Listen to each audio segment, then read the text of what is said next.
Border एक नया रूप ले रहा है। इस कालखंड में भारत और अमेरिका की मित्रता पूरे विश्व के सामर्थ्य को बढ़ाने में पूरक होगी। Challenges and opportunities facing the world in this century require that India and the United States work and lead together, and we are. Bharat और अमेरिका की साझेदारी के लिए even sky is not the limit. In the past few years, there have been many advances in AI, artificial intelligence. At the same time, there have been even more momentous development in another AI, America and India. The scope of our cooperation is endless. The potential of our synergy is limitless. And the chemistry in our relations is effortless. We stand at a new dawn in our relationship that will not only shape the destiny of our two nations, but also that of the world.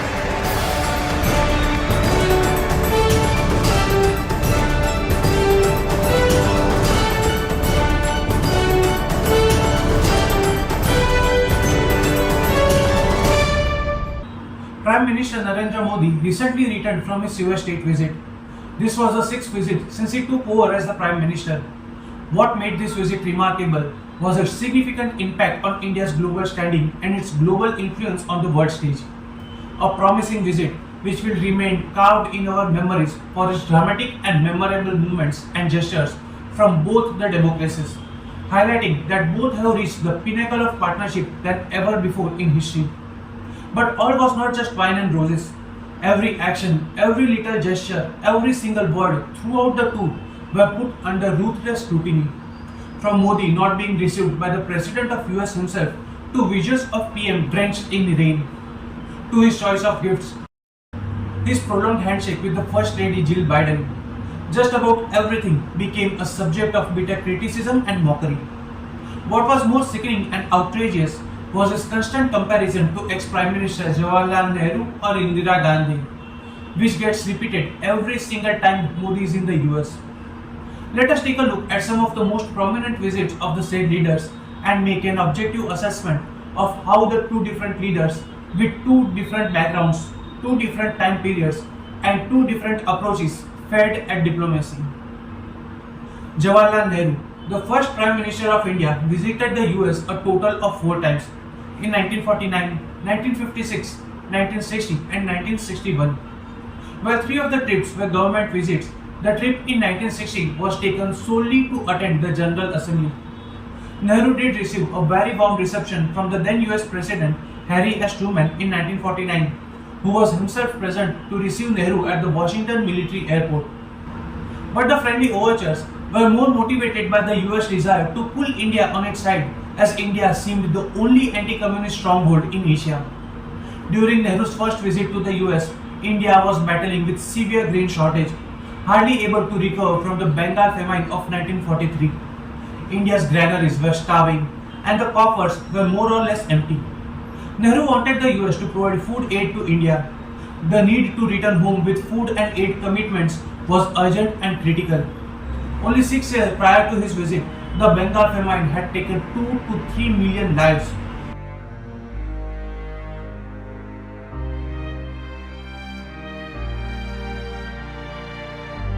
India was starving. However, Truman declined to provide any assistance either in the form of aid or loan, and Nehru returned home empty-handed. Till date, the entire 3-week embarrassing and fruitless trip continues to be touted as a goodwill tour. After his first visit, in a letter to the chief ministers, Nehru gave this account of his visit. He explained, "I was interested in getting such help as was possible in the economic and technical sphere from the United States. I mentioned this though rather casually. I realized that what was of more fundamental importance was the general reaction of the American people towards India. If that was friendly and cooperative, other things would follow. So I concentrated on producing that friendly reaction. Thus there was no deal insofar as I was concerned, either political or economic. British Indian journalist Mihir Bose described Nehru's 1949 visit as a huge political failure. When Indira Gandhi visited the US in 1966 on the invitation of President Lyndon Johnson, the US had already suspended aid to India at the time of Indo-Pak War in 1965. The situation was more or less the same as the time when Nehru visited in 1949. India was again undergoing serious economic problems and severe food shortage, with failed monsoons for 2 successive years. The World Bank and the IMF were demanding devaluation of the rupee. Foreign exchange reserves were depleting fast, and India desperately needed food and economic aid from President Johnson's administration. Indira managed to secure 3 million tons of food and $9 million in aid, but refused to sign the NPT, Treaty on the Non-Proliferation of Nuclear Weapons. Indira refused to buckle to US policy of forcing India to adopt policies that favored only the US in exchange for aid. This has been a consistent feature of all Indian prime ministers to keep India away from any alignment so as to be able to pursue an independent foreign policy. Indira Gandhi was also displeased with the way the American officials lectured the Indian delegation on the measures India needed to take to improve its economy. Indira Gandhi is said to have said, "Never again," and soon the Green Revolution was introduced, which changed India's status from a food-starved nation to one of the most leading nations in food production. Modi's first visit in the US in 2014, after taking over as India's Prime Minister, was remarkable and spectacular, given that the US had slammed the door shut in his face under the Bush administration and snatched away his existing non-diplomatic visa in 2005 on the grounds of severe violations of religious freedom and due to his perceived role as an instigator in 2002 Gujarat riots. Humiliated, criticized, censored, and condemned by his critics throughout his political career, the Madison Square Garden episode was a monumental show of his political, social, and economic clout and executional strength, which had the world glued to their TV sets. Thousands of Indian Americans turned out to cheer the visiting leader, filling the giant hall to jam-packed capacity. Almost 30,000 had applied to attend, but merely 18,000 could be assigned free tickets via a lottery. A show of strength that factored into US perception of India. It wasn't just a signal from the Indian American community that India has finally arrived, but also a signal to the politicians and leadership in the US to take India seriously. Nehru's second visit in 1956 and his meeting with President Eisenhower developed into a healthy bonhomie. President Eisenhower approved a $822 million aid to India and also approved PL-480 food program. But more than the achievements, the media continues to brag and boast of Nehru's visit to the Gettysburg farmhouse and joyrides with the president on the fighter planes. In fact, it was during this meeting at President Eisenhower's farmhouse where Nehru is said to have proposed to hand over the UN Security Council seat to Communist China. A monumental blunder we continue to pay for till date. Indira Gandhi visited Washington in 1971 during the Nixon administration. Nixon had famously adopted an anti-India position over the Bangladesh war. Her talks with President Nixon were fruitless as expected. After this, the US relations did not improve much during Indira Gandhi's tenure as Prime Minister. Nixon is known to have despised Indira Gandhi more because of his own racist and bigoted outlook and his failure to force Indira Gandhi to commit to a ceasefire with Pakistan. So much so that he ordered complete stoppage of economic accessions and supply of defense equipments to India. In the 1971 war between India and Pakistan, America sided with Pakistan. This was majorly because India's non-aligned policy and its neutral stance in the Cold War between US and the Soviet Union.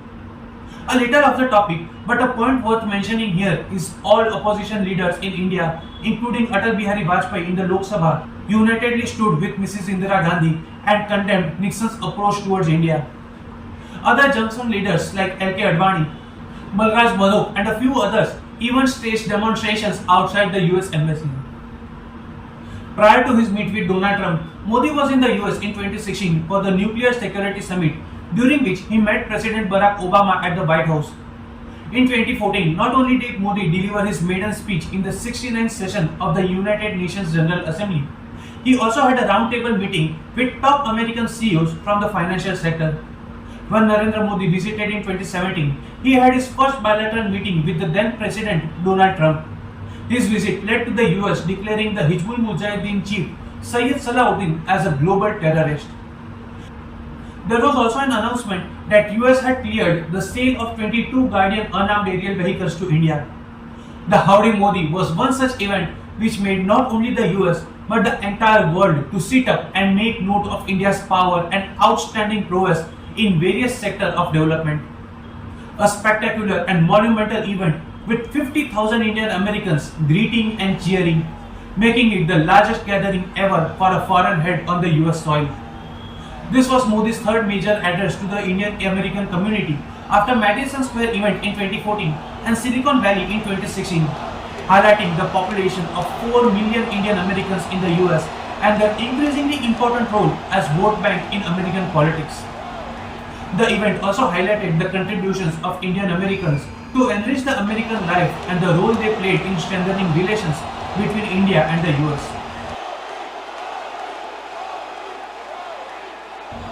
Trump paid a marking tribute, telling the Indian American community, "We are truly proud to have you as Americans." I've also come to express my profound gratitude to the nearly 4 million amazing Indian Americans all across our country. You enrich our culture. You uphold our values. You uplift our communities, and you are truly proud to be American, and we are proud to have you as Americans. This was precisely what Prime Minister Modi wanted the US to acknowledge. The target had been achieved, and the Howdy Modi was a super grand success. Modi's first official business after landing in Houston, US was his interaction with leading energy sector CEOs. 17 CEOs agreeing to work together in energy, security, and expanding mutual investment opportunities. India had already been buying in the range of $4.5 billion worth of energy from the US. Now India was growing a stake in it. Modi's visit saw Petronet LNG, an Indian state-private partnership, invest $2.5 million in Tellurian, a Houston-based oil company. This was amid sharp and bitter criticism of Modi for stripping Kashmir of its special status. International media was screaming itself hoarse, calling the revocation a dangerous blunder Modi will have to pay for. US publications like Washington Post and the New York Times were scathingly critical, even going as far as predicting bloodshed is all but certain. But Modi, being Modi, remained resolute and continued to focus on matters ahead. In 1961, Nehru again went to the US on an official visit. The then US Secretary of State, Dean Acheson, is known to have said, "Nehru is one of the most difficult men whom I had ever to deal with." According to John Kenneth Galbraith, the then US ambassador to India, Kennedy had described Nehru's visit as the worst head of state visit I have had. But Nehru did manage to strike a rapport with the First Lady Jacqueline Kennedy. Not only that, when Jackie Kennedy visited India a year later in 1962, Nehru is said to have played the host and Jackie Kennedy is said to have stayed at his house. Pictures of them applying tilak on each other's forehead to celebrate Holi have gained legendary status. Indira Gandhi's visit to the US on the invitation of President Ronald Reagan marked an agreement on science and technology and resolving a long-standing dispute on the Tarapur nuclear plant when the West decided to forego the agreement to supply the plant with enriched uranium to protest against Operation Smiling Buddha, India's first successful test of nuclear bomb. The US permitted during Indira Gandhi's visit that nuclear fuel be delivered from France, China and Russia. Modi's recent visit to the US was anticipated to provide India with access to essential American technologies. And what makes this achievement remarkable is that America is known to share advanced technologies with only and only its allied nations. An agreement on jet engine is something which technology is held perhaps even closer than nuclear technology. It's very, very rare for a country to actually have an understanding to share jet engine technology. In space cooperation, India has joined the Artemis Accords for space exploration and cooperation. The US and India have agreed on a framework for human space flight this year itself and have agreed a mission to the International Space Station in 2024. The biggest achievement perhaps is the General Electric and Hindustan Aeronautical Limited signing the MOU for co-production in India of the GE414 jet engines for the Tejas Mk2 light combat aircraft, which has both the nations thrilled and elated. One of the key and striking deals is the $1.8 billion deal for 18 Predator bomb drones. These drones can make long-range precision strike and surveillance along Indian borders and maritime areas. Another landmark was Prime Minister Modi's interaction with the CEOs of leading American companies including FedEx, MasterCard, Adobe, Microsoft, SpaceX, Tesla and Twitter. Business has always held back in America where India was concerned. This time, you had from, Tim Cook to Elon Musk to Satya Nadella to Sundar Pichai, to the Boeing guy, to the GE guy. You look actually at the levels and seriousness of the business interaction. Not just at the interaction, look at the outcomes which have come out of it. Technology. Similarly, if you look at the outcomes even on semiconductors, and you all understand today the importance of semiconductors, it is really the key metric on how to compete today. Had a whole series of agreements from Micron to Lam Research, which to apply done deals. These are done deals with funds committed, locations made, ready to go, which you will see coming up in the next few months. Each of Narendra Modi's visits have been memorable and remarkable, either in their impact on bilateral relations, global affairs, trade or business collaborations, especially in contrast with Nehru's visit to the US. Unlike Nehru's visits, Modi's visits was not just pomp and ceremony. India and the US reached many vital agreements and announced deals on the jet engine tech transfers, drones, health and space cooperation. Modi came back signing trailblazing deals. Nehru returned empty-handed. Modi's recent state visit to the US, the 21-gun salute, the standing ovations are a personal honor for him, which has boosted his global image. Today, the US-India cooperation spans defense, global health, sustainable development, climate and technology, among many other things. Bilateral trade has also grown tenfold since 2000. By 2022, it stood at $191 billion, making India the 9th largest US trading partner. Successive American and Indian administrations across all political parties have worked to strengthen ties in the last 25 years, since President Clinton ended a chill in US-India relations. But still, we are nowhere close to the warmth and affinity the US enjoys with UK or Japan. It wasn't just about Nehru. Almost all prime ministerial visits to the US, whether it be Indira, Vajpayee or even Manmohansingh, came amid some of the other kind of political frictions. Just as the US expected Nehru to discontinue its relations with Soviet Union, Modi has been pressurized to forego oil trade with Russia or its decision to abstain from criticizing Russia and voting against it at the UN. But Modi refused to buckle under the pressure. And not only that, Prime Minister Modi's approach to the United States remains consistent with India's policy of independence and non-alignment, while persistently attempting to deepen ties across 3 US presidents, Obama, Trump and now Biden. But even as we celebrate the strengthening of US-India ties, we must never forget that without the US backing and funding, Pakistan would have never been able to sustain a proxy war against India for this long. The US till today didn't mind jeopardizing India's security and sovereignty for its own interest and is likely to continue to do so even in the near future.